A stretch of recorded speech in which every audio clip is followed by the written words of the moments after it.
Hey guys, welcome to this iPhone guide, and here I'll detail how to lock white balance on iPhone iOS 18. So if you want to lock your iPhone camera white balance on your iPhone run on latest iOS 18, then this video is going to walk you through how to do this.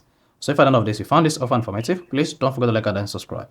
Now to lock white balance on iPhone iOS 18 or lock white balance on iOS 18 camera, all you just need to do is go ahead and open your iPhone settings, and on the settings page just scroll down and click on camera.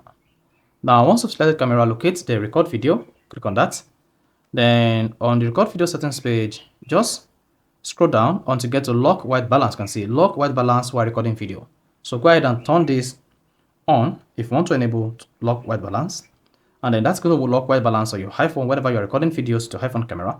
So instead of the white balance to pop and then adjust itself automatically, then that feature is going to lock it by default. So that is basically how to lock white balance on iPhone camera iOS 18.